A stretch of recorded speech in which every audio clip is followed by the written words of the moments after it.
Vamos a hablar sobre el edema agudo de pulmón de altura. Ya, vamos primeramente como introducción.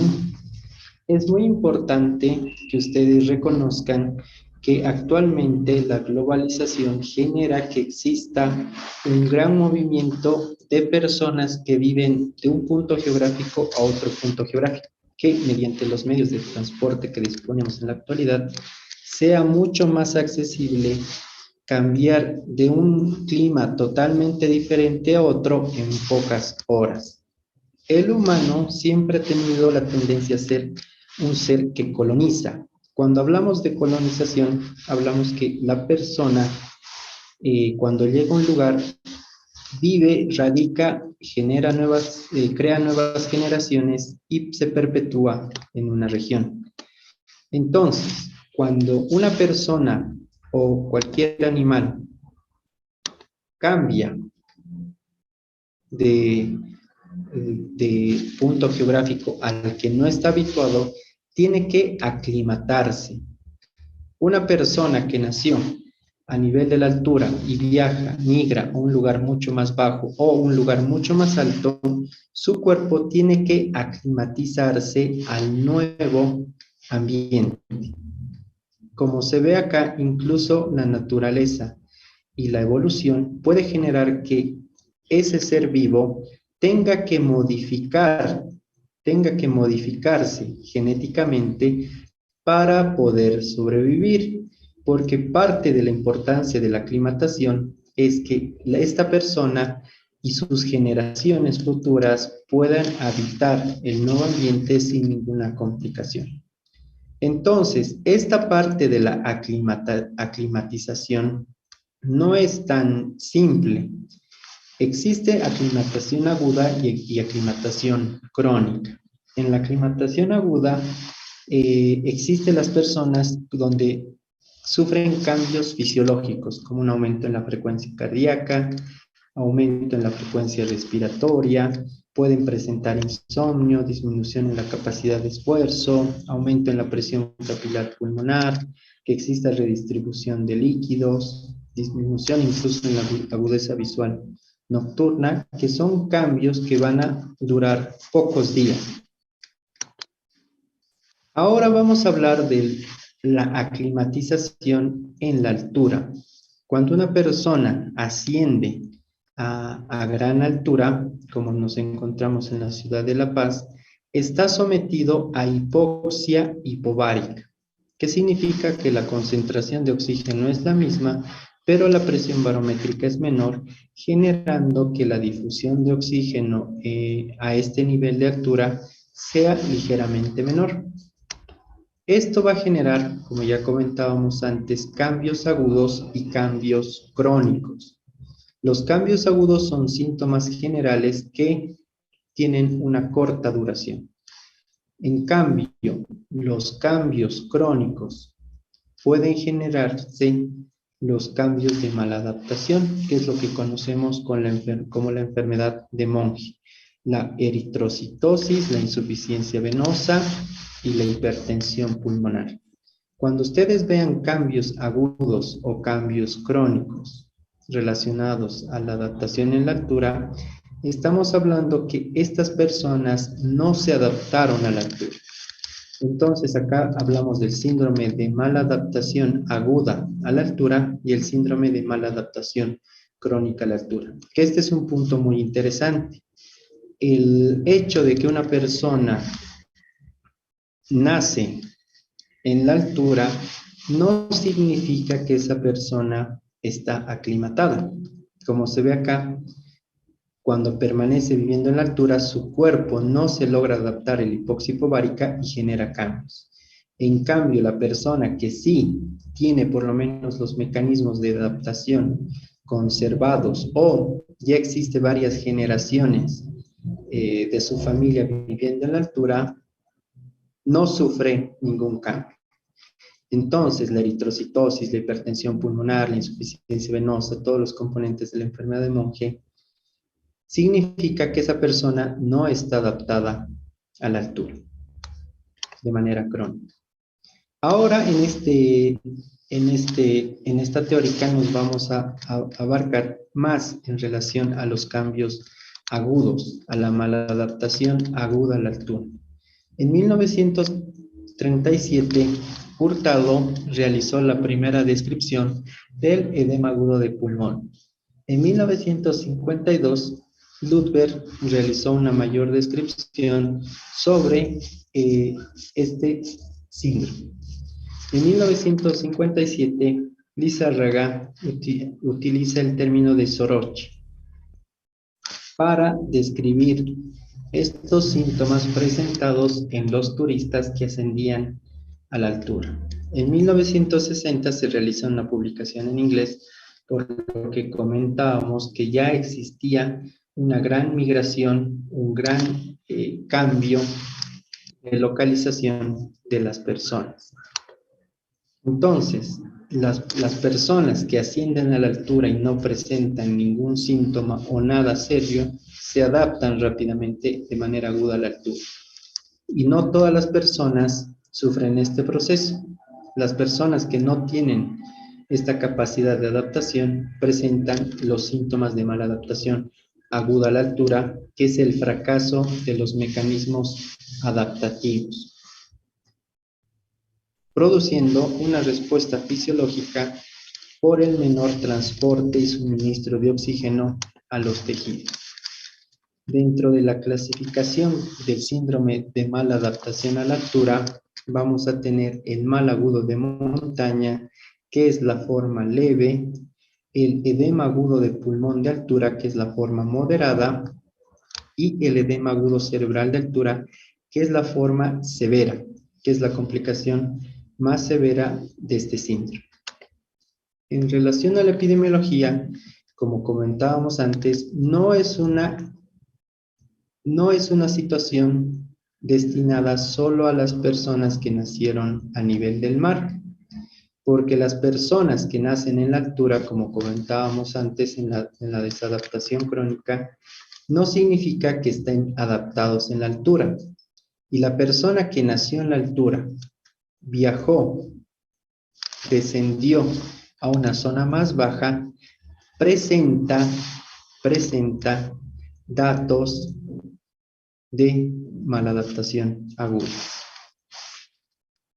En relación a la epidemiología, alrededor de 35 millones de personas visitan destinos a más de 3.000 metros sobre el nivel del mar por año. Es una patología muy frecuente, generalmente la forma leve. Dentro de la maladaptación aguda es más frecuente que se presente en varones y a una edad temprana, ya que las respuestas fisiológicas son mucho más exageradas en personas jóvenes, y las personas adultas que llegan a la altura pueden presentar síntomas leves con una rara evolución hacia formas moderadas o severas. En relación a la epidemiología, el mal agudo de montaña es una entidad frecuente en todas las personas que arriban hacia la altura, pudiéndose presentar entre un 50 a 70% de las personas. De todas las personas que presentan esta maladaptación aguda, la mayor parte son debidas a una enfermedad leve. Que esta enfermedad leve, como ustedes han debido ver, mediante un mate de coca, reposo, disminución en la actividad física, los síntomas pueden ser controlados. En cambio, la forma moderada y la forma severa tienen una presentación baja. El edema agudo pulmonar de altura puede presentarse entre un 0.1 a un 4%. El 50% de los pacientes con edema agudo de pulmón de altura, además, puede tener el mal agudo de montaña, que es la forma leve. Es por eso que es importante realizar un seguimiento a todas las personas que presentan los síntomas leves, y que su evolución entre los 3 hasta los 10 días es el tiempo ventana crítico. Si un paciente presentó una desadaptación aguda a la altura, se debe realizar un seguimiento para preguntar si no tiene ningún síntoma de edema agudo de pulmón de altura. Y todas las personas que sufrieron un edema agudo pulmonar de altura pueden tener o pueden evolucionar hacia la forma severa, que es el edema cerebral de altura, que puede concurrir con este síndrome en un 14%. Como habíamos comentado, por encima de los 50 años, esta respuesta fisiológica aguda a la hipoxia hipovárica suele ser menor, generando que estos cuadros moderados a severos sean muy raros en este tipo de personas. También podemos dividir al edema agudo de pulmón de altura en dos formas: el edema clásico y el edema por reingreso. En el edema clásico significa que hubo un ascenso agudo de personas que nacieron o que residen en una baja altitud a nivel del mar. Y el edema agudo pulmonar de altura de reingreso implica un reascenso de las personas que nacieron a gran altura y después de una estancia en baja altitud ascienden nuevamente a la altura presentando el cuadro clínico. También en algunas situaciones se ha visto que niños que viven a gran altura posterior a una infección respiratoria, sin necesariamente realizar un cambio de altitud, pueden presentar datos de edema pulmonar de altura, que eso, como vamos a comentar más adelante, las infecciones respiratorias virales se cree que tienen un papel importante en relación a la patogenia. El edema agudo pulmonar de altura generalmente ocurre cuando el destino, la zona visitada por los turistas es por encima de los 2.500 metros sobre el nivel del mar.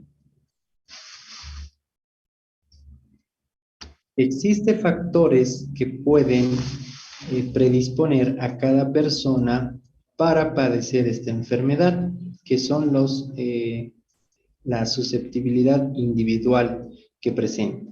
Otro factor que se debe analizar es la velocidad de ascenso y la altitud marcada. Como comentábamos, por encima de los 2.500 metros sobre el nivel del mar, ya es frecuente que pueden presentar estos síntomas. Es mucho más raro cuando se presenta a una altura de 2.000 metros. También es importante el tiempo en el que persisten en la altura.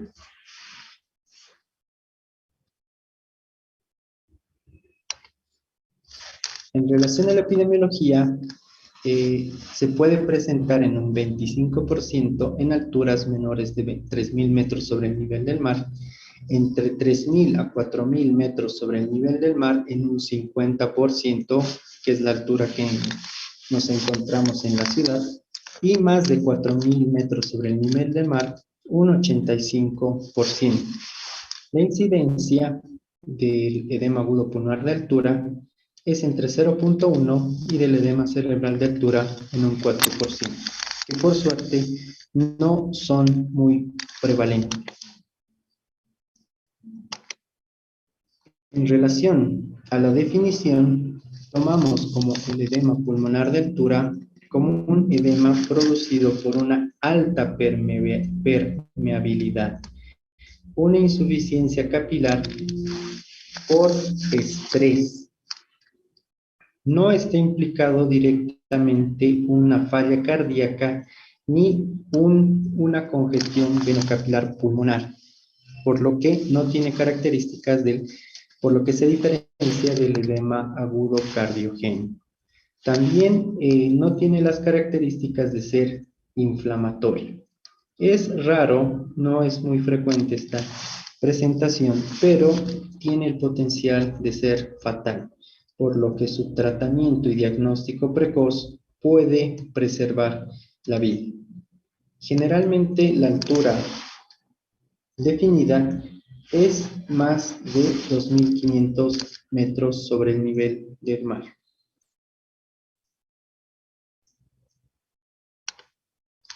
En relación a los factores de riesgo que pueden predisponer a una mayor prevalencia de edema agudo de pulmón de altura, se encuentra la velocidad de ascenso, la altitud alcanzada,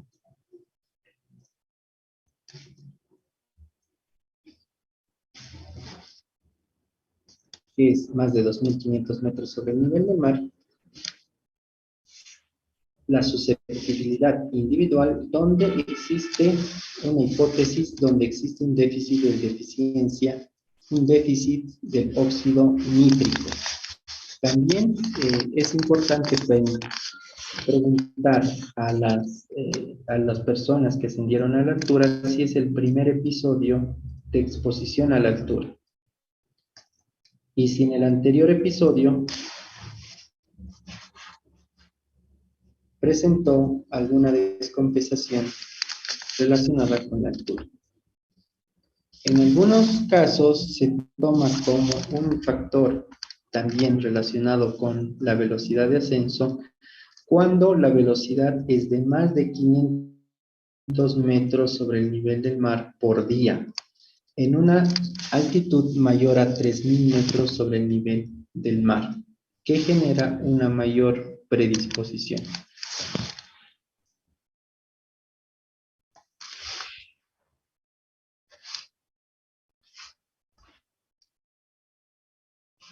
Generalmente, a gran altitud puede presentarse unas bajas condiciones climáticas, un ambiente frígido, por lo que el frío suele ser un factor desencadenante. También la deshidratación es un factor que se observa en este tipo de pacientes.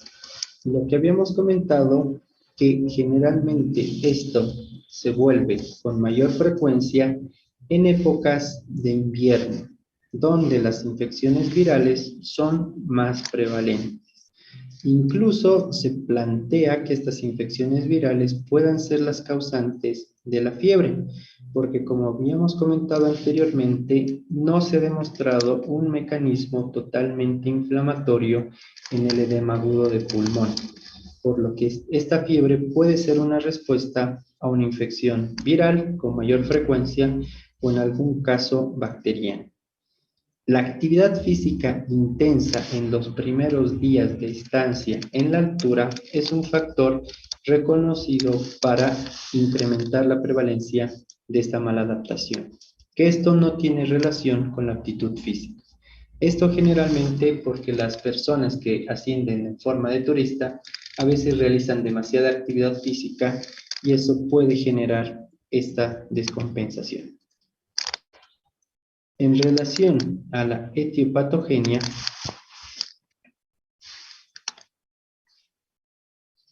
en el edema agudo de pulmón de altura existe una acumulación anormal de plasma y de glóbulos rojos en los alvéolos pulmonares por la ruptura en la membrana alveolo-capilar pulmonar.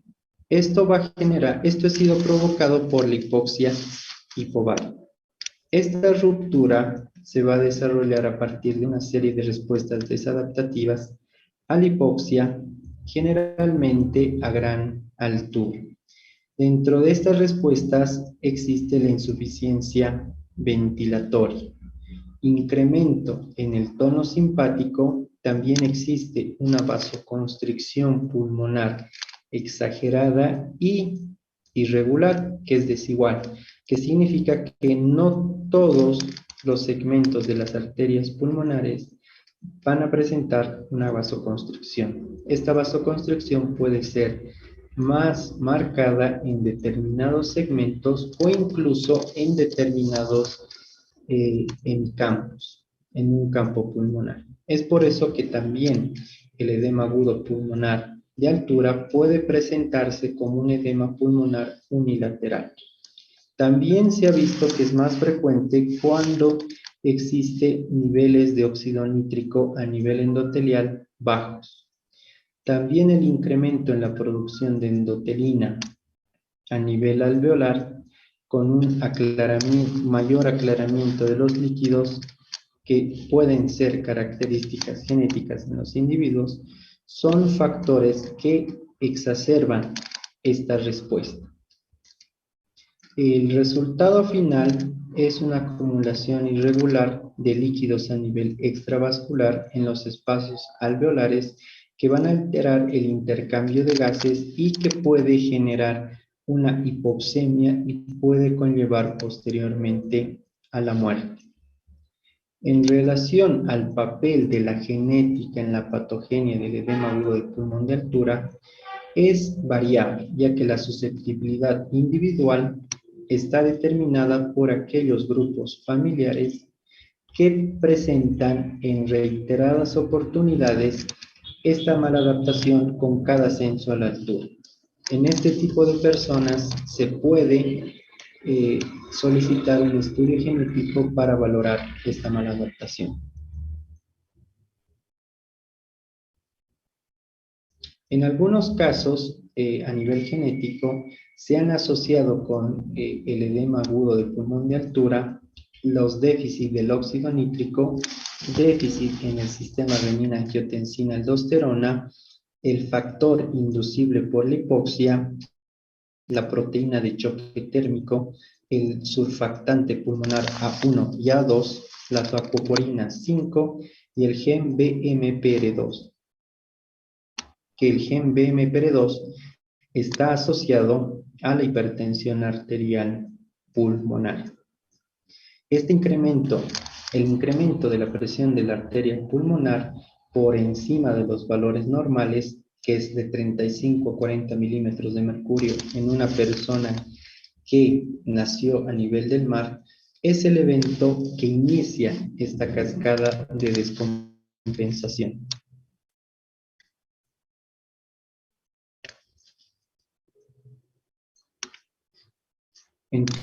Entonces, dentro de la fisiopatología, la vasoconstricción pulmonar por la hipoxia genera un incremento en la presión de la arteria pulmonar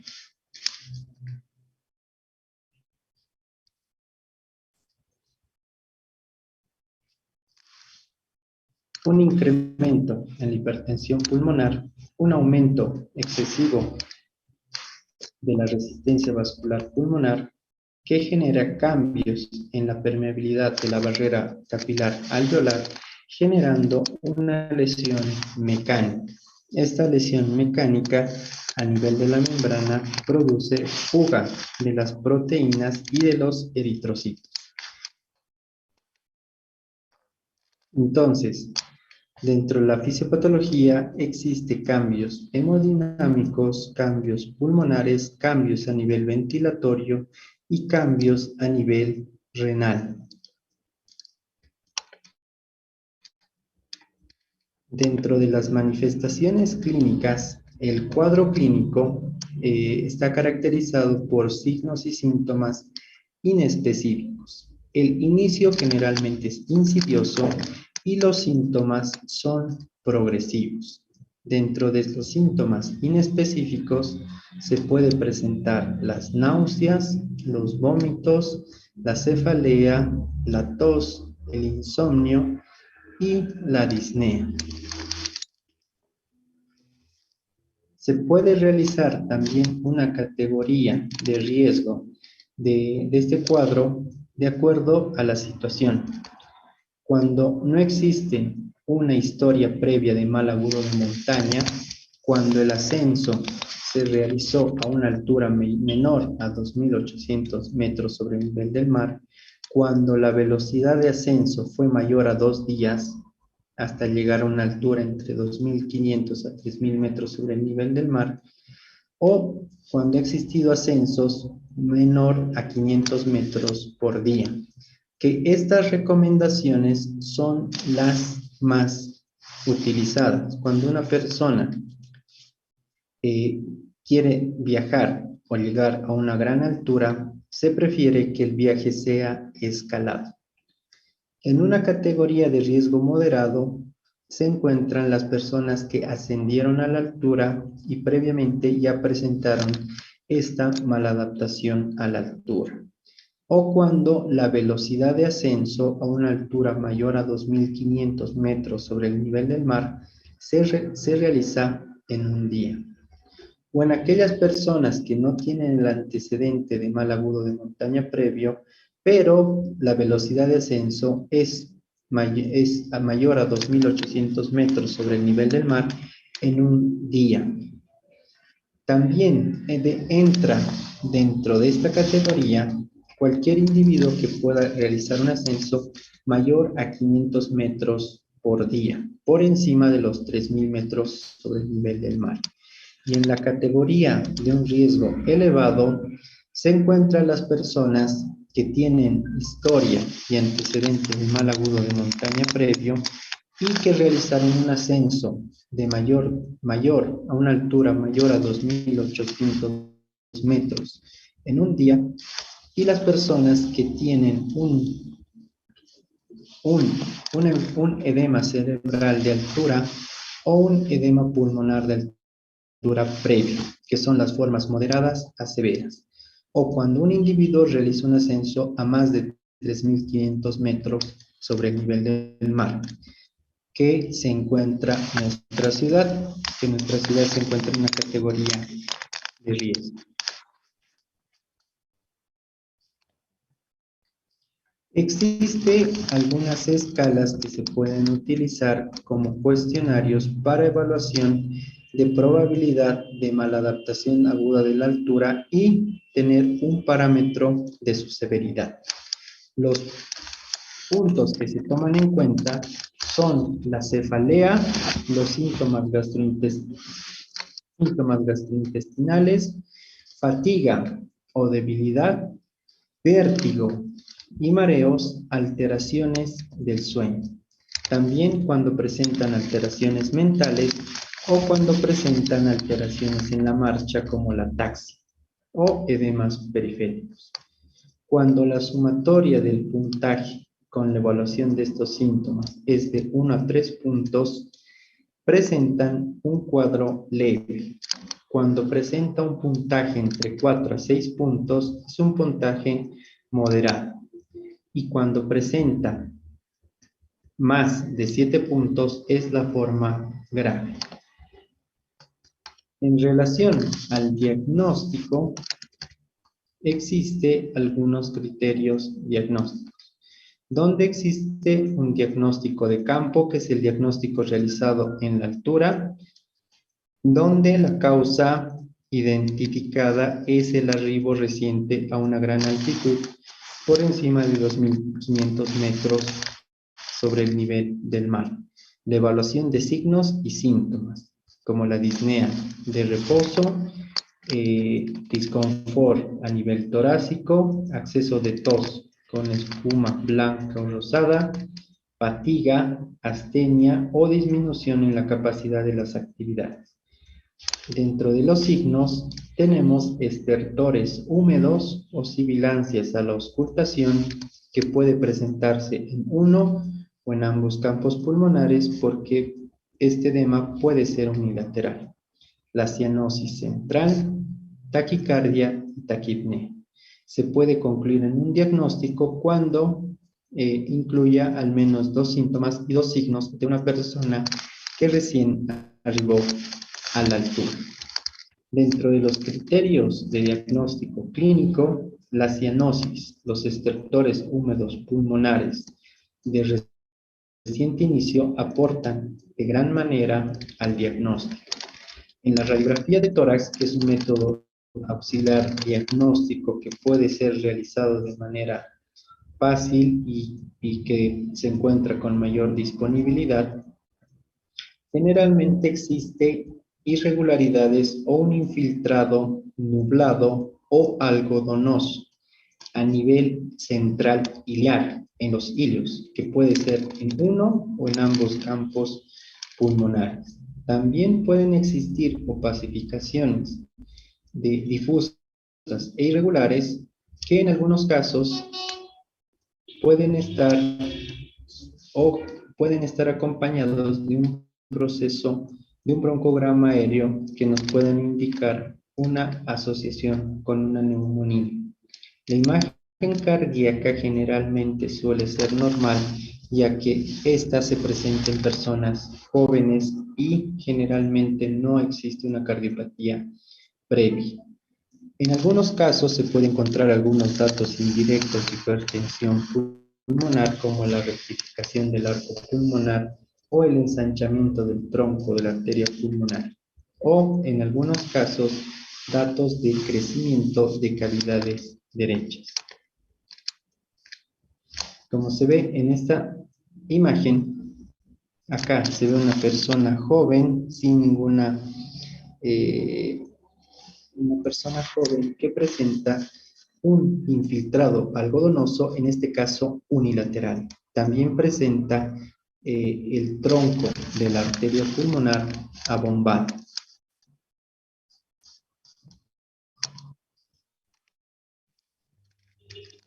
El diagnóstico también es importante que este cuadro clínico se realice los diagnósticos diferenciales con las principales enfermedades que pueden generar un cuadro clínico similar.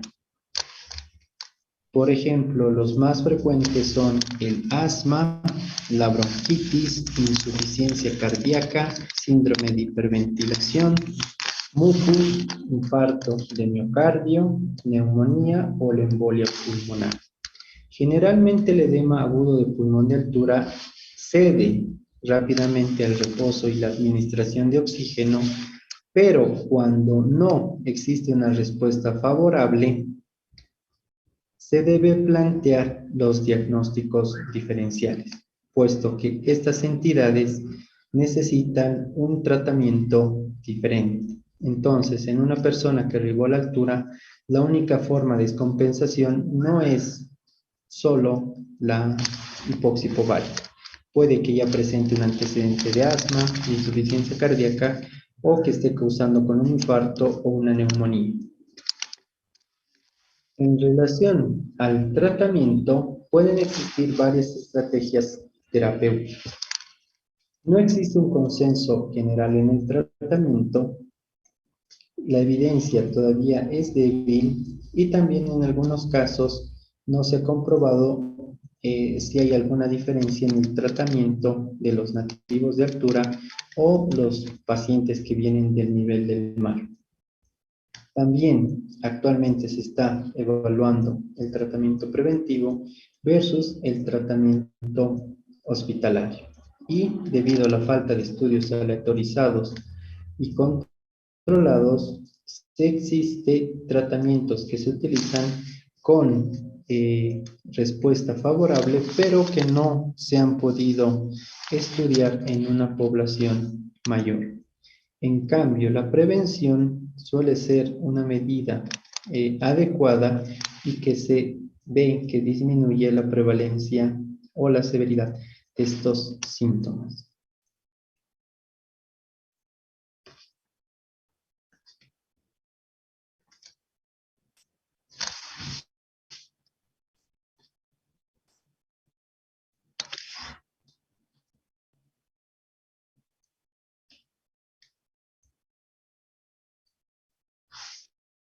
Como se ve en estos dos panoramas, el tratamiento puede estar enfocado hacia la profilaxis o el tratamiento cuando el paciente presenta este cuadro.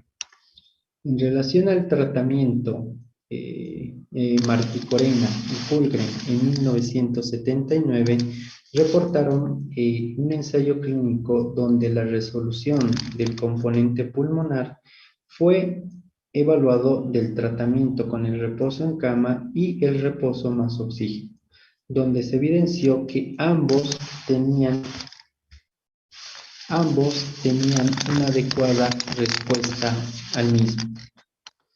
Desde ese momento, el reposo y el oxígeno fueron el tratamiento principal. Posteriormente surgieron nuevos esquemas de tratamiento, intervenciones farmacológicas, aparte del oxígeno, para evaluar si existía una mejoría pronta o una resolución más rápida del cuadro, o si en algunos casos severos podía disminuir su letalidad.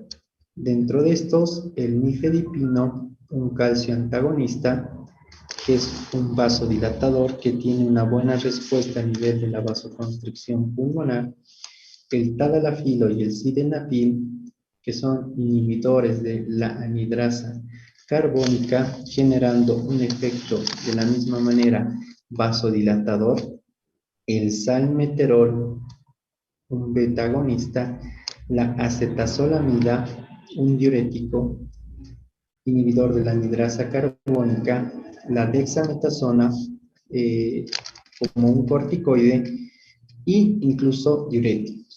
Acá vamos a poner como una interrogación, ya que los diuréticos es el tratamiento de elección del edema agudo de pulmón cardiogénico. Cuando existe una congestión pulmonar, el tratamiento de elección es los diuréticos. Pero en el caso del edema agudo pulmonar de altura, como el mecanismo es producido por una lesión mecánica de la membrana alveolo-capilar, donde el edema se produce por la fuga de las proteínas y no por un exceso de líquido, la administración de diuréticos no ha demostrado un beneficio, que incluso puede generar mayor deshidratación y en el peor de los casos generar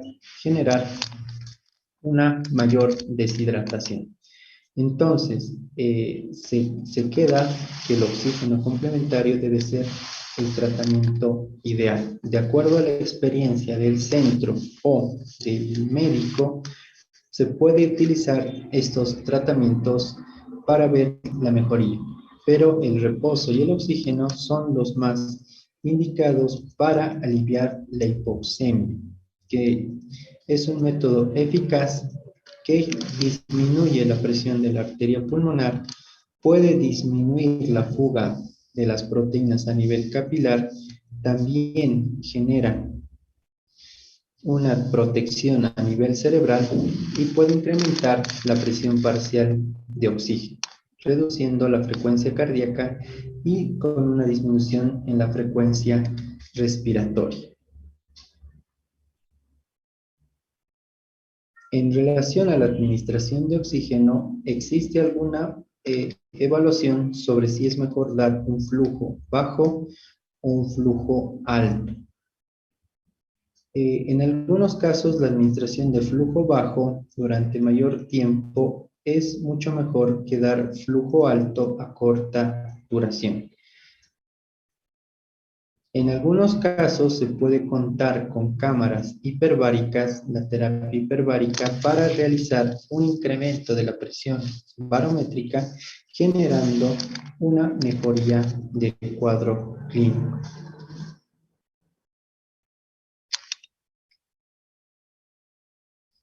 Dentro de los grados de evidencia y el tratamiento del mal agudo de montaña, el reposo tiene gran experiencia en el medio. También una indicación 1A es el descenso de 300 a 1000 metros, generalmente cuando existe una forma que no responde al tratamiento. Los AINES, el paracetamol o cualquier AINE dirigidos a un tratamiento sintomático para disminuir los síntomas. También se puede utilizar la acetazolamida, los antieméticos o prokinéticos, y en formas moderadas la oxigenoterapia, las cámaras hiperbáricas o los corticoides, especialmente cuando existe la presentación concomitante con un edema cerebral de altura. En el edema pulmonar de altura, la oxigenoterapia, las cámaras hiperbáricas, calcioantagonistas o inhibidores de la fosfodiesterasa pueden utilizarse como alternativas del tratamiento.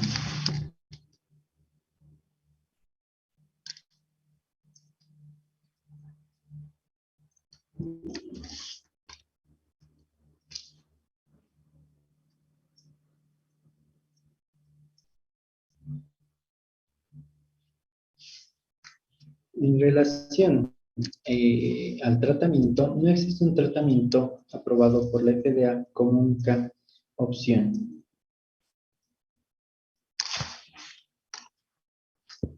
Dentro de las conclusiones,